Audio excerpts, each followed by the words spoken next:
It's like a dream to inherit $2,050,000 in this company.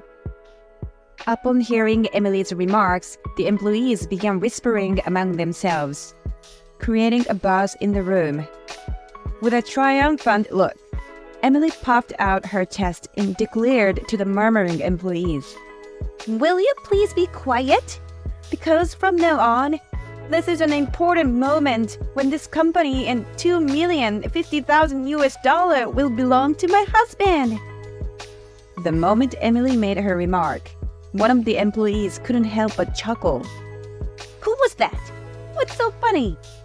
Beside wondering Emily, my brother noticed a paper that the lawyer had pulled out and snatched it away. It was the will our father had entrusted, and he immediately began to read its contents. As he was checking, his face turned pale.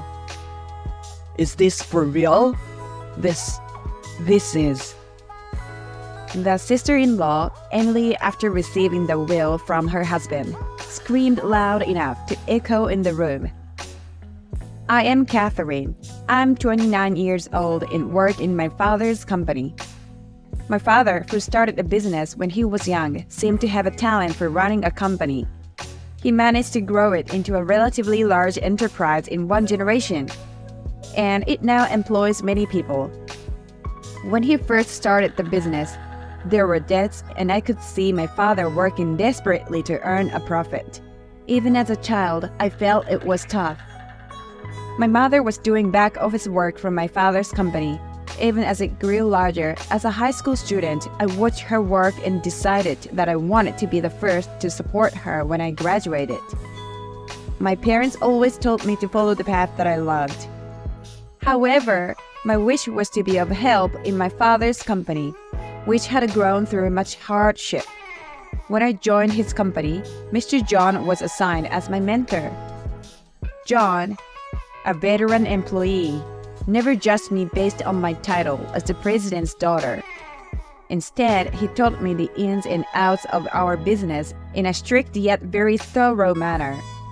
It was thanks to Mr. John that I was able to gain a deeper understanding of my father's company.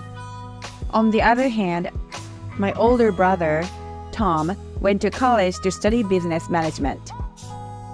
Given that our father ran a company and he was said to inherit it, Tom often bragged to his friends, saying, "I'll be the next president."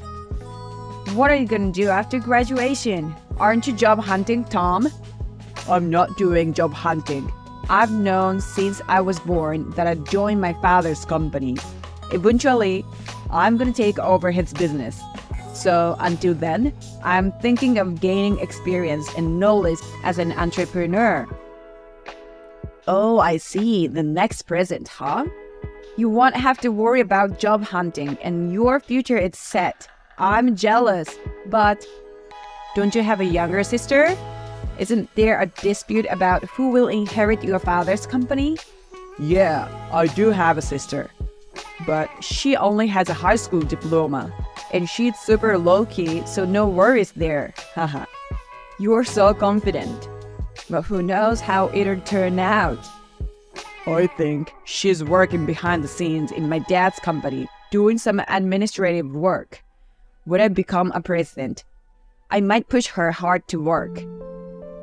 To gain experience, or so he conveniently claimed, Tom spent money frivolously and partied around. He probably understood that if he spent money cleverly, he'd be fawned over by those around him. There was no end to the number of women who confessed their feelings to my brother for his title as the next president of the company. Among the many women who confessed, Tom chose the one who was the most flashy and attractive, someone he felt wouldn't embarrass him by being by his side as his wife. The woman he married was named Emily. They had a lavish wedding party, enjoyed an extended honeymoon abroad, and after relishing their time together, they began their newlywed life in a grand house. He insisted that the reason he did everything so spectacularly was to acquire the dignity of a president. For Emily, living with Tom seemed to be the best life she could imagine. He indulged her every whim and allowed her to live in luxury. Considering the modest life I lead, supporting my father's company behind the scene with my mother, it's probably something Emily wouldn't want to understand. Catherine doesn't really give off the vibe of being a president's daughter. I often wonder if she's really Tom's sibling. She seemed so pure, or maybe just plain. Whenever our family gathered, Emily would always look down on me, laughing. I just can't seem to enjoy living life in the fast lane. Upon hearing my response, Emily responded with a tone of mock pity. It's such a waste that you were born as the daughter of a president. Only a select few are chosen, you know? More than that, the fact that you don't know how to spend money just makes you seem pitiful. Huh? What do you mean by that? Well, you are living with your parents. You are never short of money. And since your parents have all the money in the world, there's no need for you to work so hard, right? Well, that's not exactly. Being the daughter of a president, especially of a company this size, you never have any issues in your relationship either, right? Tom often said the same thing to me, truly. They are a perfect match. Catherine is so plain, she doesn't have that president's daughter vibe at all. Even at the company, it seems like the other employees treat her just like any other colleague. It is not a matter of course. I'm still a newcomer in terms of work. I can't be so arrogant when they're all so good at their jobs. Upon my retort, both Tom and Emily looked astounded. You don't get it. That's why you'll never make it as a president. You can't let the employees, mere pawns, disrespect you. You always have to stand tall. The mundane and tedious tasks, anyone can do that. Just let the regular employees handle it. The only ones fit to be a president in this house are Dad and me. How can you say such terrible things? Referring to subordinates as pawns. No matter how high-ranking, you shouldn't look down on employees, even Dad. As I responded, Tom cut me off. Okay, you are a pain in the ass. I've heard enough. Women who are logical are disliked and unattractive. When Tom said that, Emily chimed in. He's right. If you keep talking like that, you'll never get married. Maybe you should better learn how to play the president's daughter card. Don't you think, right, Tom? Definitely. When I become a president, I might fire plain employees like you because they'd bring down the company's morale and make everything gloomy. Tom and Emily freely spoke their minds and quickly left. After the two of them left, my mother, who hadn't said anything during the altercation, tried to console me. Ever since Catherine joined the company and began assisting with the business, both your father and I have truly felt relieved, so you can just ignore what Tom said. While maintaining a stern expression, my father nodded in agreement. There was one instance in the past where my parents openly voiced their concerns about my brother's mindset. However, Tom and Emily openly showed their displeasure and didn't visit our home for over a month. The atmosphere during that time was truly uncomfortable. That's when I suggested to my parents to not take the couple's comments to heart and let them say as they please. Even after that, under the pretext of maintaining a presidential demeanor, the couple indulged in luxuries, frequenting high-end restaurants and resorts without doing much work. Around that time, my father was working more than usual to expand the business. One evening, while at home, he began complaining of chest pain. Dad, hang on, Dad! Catherine, I'm sorry. Over there. As I waited for the ambulance, my father, clutching his painful chest, pointed to a drawer. He indicated there was a letter inside for me. With concern for my father, I quickly pulled the letter from the drawer. If something should happen to me, please read this. All the details in this letter have been shared with the lawyer, so you can rely on them.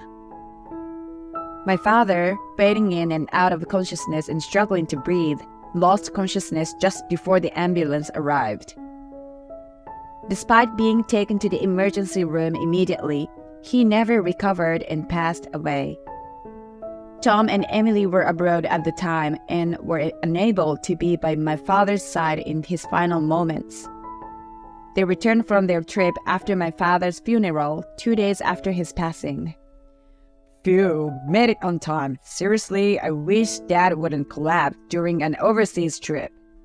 Really, it was such a shock. It ruined the last 2 days of our trip. Without mentioning that they'd left all the funeral arrangements and preparations entirely to my mother and me. Tom and Emily arrived at the funeral parlor nonchalantly laughing. To avoid questions from the employees and attendees, I sought clarification from Tom. Brother, couldn't you have come back a bit earlier? What are you talking about? Our return flight was already scheduled. Obviously, it was impossible to come earlier. Without hesitation, Tom replied to me and then greeted the company employees. Everyone, thank you for tirelessly supporting my father up until now. From here on out, as his son, I'll step up and take on my father's role. I appreciate your continued support. Seeing the employees fall silent after Tom's words, Emily remarked with a hint of admiration. That's the Tom who's gonna be the president! Everyone is so moved by Tom's declaration. They're left speechless. Right? Given my charisma and dignity, it's only natural. Tom looked smug and, catching his breath, spoke to me sharply. Catherine, what are you spacing out? The wake is about to begin, right? Start preparing and guiding everyone. Seriously, you can't anticipate anything. What? I felt anger towards Tom, who didn't make any flight changes or preparations and just showed up acting arrogant. But I swallowed my feelings and ushered Tom, Emily, and the employees to their seats for the wake. Even at the wake, Tom didn't change his arrogant attitude. Catherine, isn't the quality of this memorial meal too low? On what basis did you decide this? This doesn't uphold the dignity of our father as a president. Look, this was decided in consultation with Mom. You weren't there for the preparations and you didn't come back properly. So I don't want to hear complaints from you. Oh, really? Neither you nor Mom truly understand what it means to be a president. This is exactly why I'm frustrated. Tom grumbled under his breath, not just to me, but also unnecessarily commanding the employees around. Hey, you there! We are out of beer. Hurry up and pour some more. Everyone here is so incompetent. Tom even arrogantly commanded Mr. John Smith, a veteran who had always supported our father. I rushed to intervene. Wait a minute, Tom. How can you be so rude to Mr. John? Stop it right now. What? What are you talking about? The disrespectful ones are them. Why should I, the president, be subservient to mere employees? They should obey and respect me. Emily, siding with Tom, provocatively confronted me. Catherine, you should watch your words. If you're disrespectful to Tom, the president, he has the authority to fire someone useless like you. As Tom and Emily were causing a scene, a man approached. Excuse me for interrupting. I've been entrusted with the inheritance procedures by your father. The man who had arrived was a lawyer whom our father had consulted about inheritance matters while he was still alive. I suddenly remembered that before being taken away in an ambulance, our father had mentioned that he had made a request to a lawyer along with the letter. Given the growth of his company and his own advancing age, it seemed that our father had been consulting with a lawyer for several years, considering issues related to Tom as well. Upon hearing the word inheritance from the lawyer, Tom and Emily's eyes lit up with excitement. The couple, eager and anxious, ushered the lawyer father into the room. Thank you for making the effort to come here. It's always best to deal with such procedures promptly. Please right this way, sir. Tom seemed restless and approached the lawyer with nervousness. If I remember correctly, my father's inheritance was about $2,050,000, wasn't it?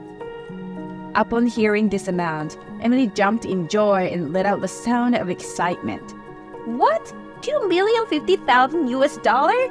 To think that such an inheritance and this company will belong to us, it feels like a dream. After Emily's remarks, whispers spread among the employees, causing a stir. Emily, with a triumphant posture, addressed the murmuring crowd. Everyone, can you please keep it down?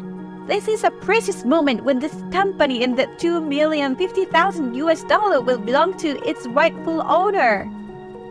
At Emily's words, one of the employees couldn't hold back and chuckled. Excuse me, who was that? What's so funny? As Emily looked puzzled, Tom noticed a paper that the lawyer pulled out and snatched it. It was our father's will.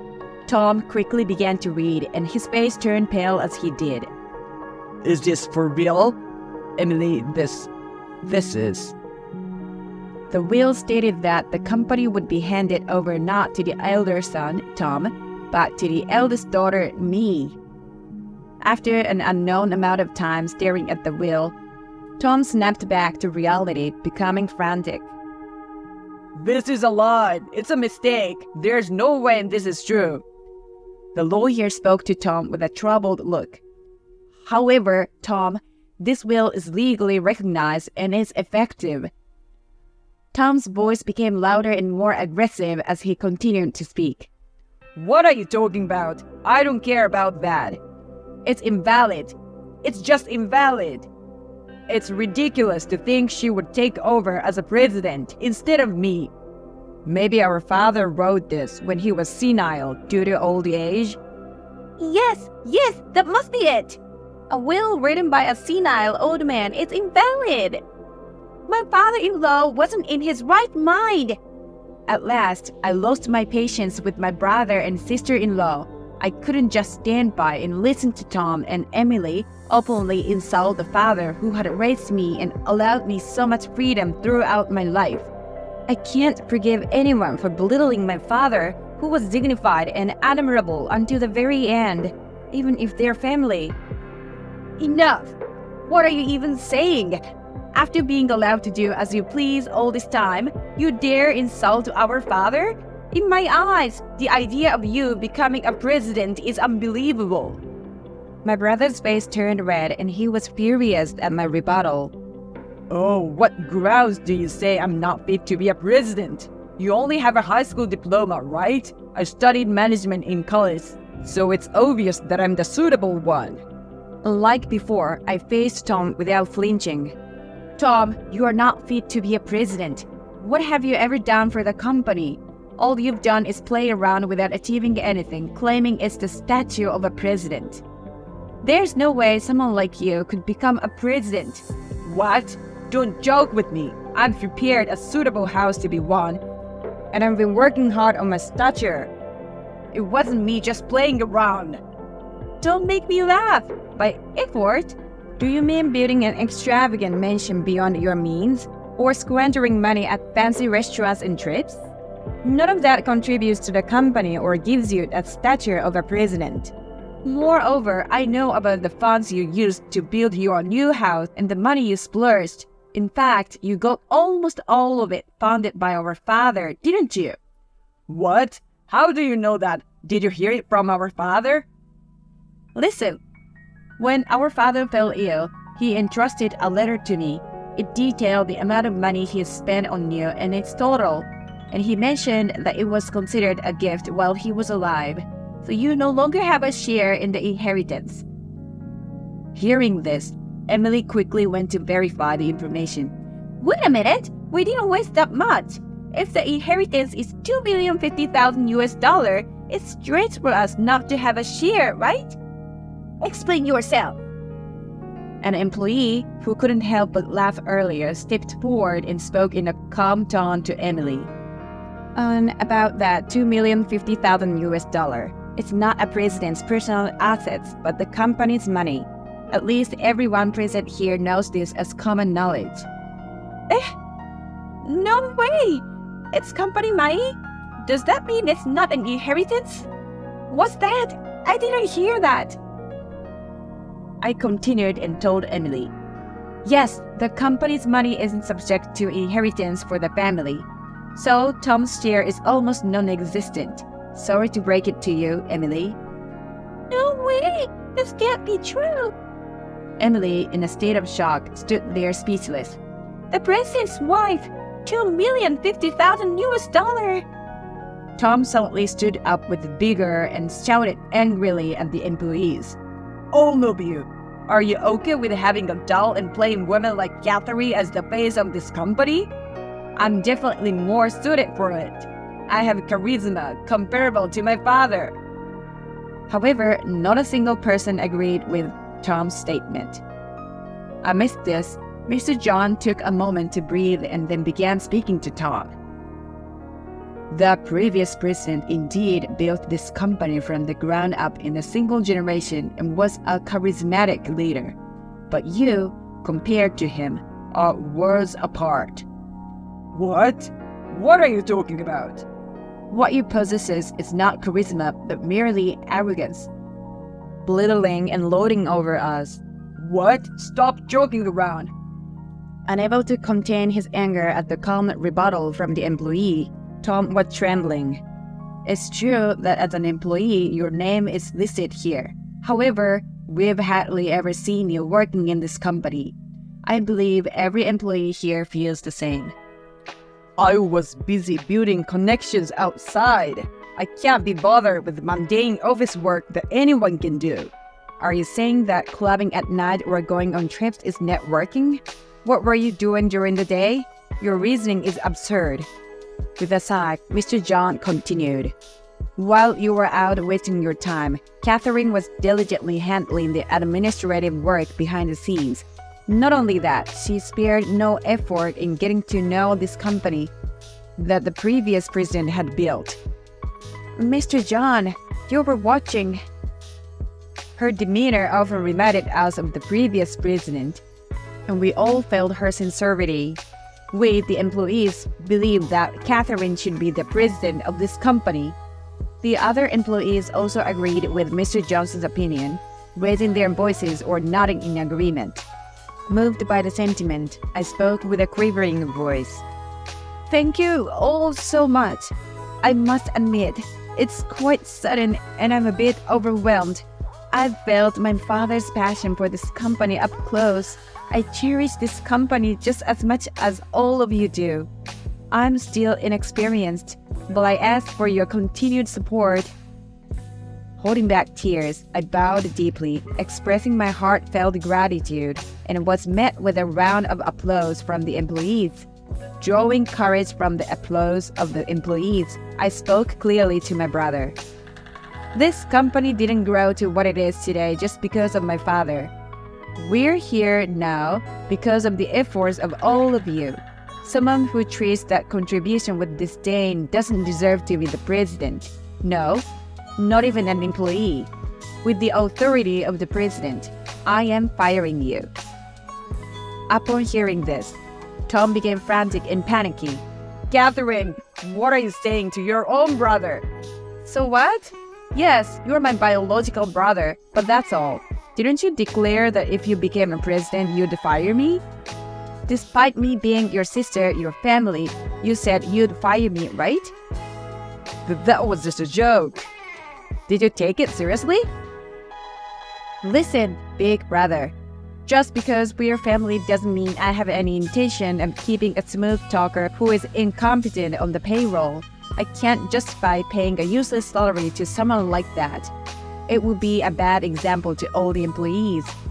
This is ridiculous. This can't be happening. Someone say something. Anyone? Without his earlier vigor, Tom looked around pitifully, seeking help. However, the employees just stared at him coldly. Realizing that no one was on his side, Tom and Emily quickly fled the scene. After losing his job, Tom managed to survive on a meager severance pay and inheritance. However, he couldn't rid himself of his extravagant habits, and he quickly ran out of money. Catherine, can you lend me some money, just a bit? Come on, I'm your brother. Help me out, please. Tom keeps coming to me for help despite everything, even after all that has happened. The fact he hasn't matured at all infuriated me, so I scolded Tom. I was fed up with Tom, who, even after being fired and unemployed, still naively believes that his family will help him out. I feared that Tom would cunningly exploit our mother's compassion, so I urged her not to provide him with any financial assistance.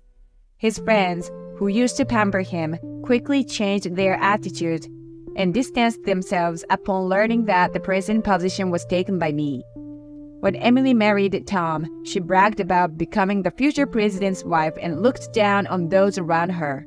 It seemed she had no friends who genuinely cared for her. The house, which was Tom and Emily's last resort, was put up for sale as their living expenses became precarious. Repeating the same thing, the brothers began to live a life of luxury again with the money they received when they sold their house.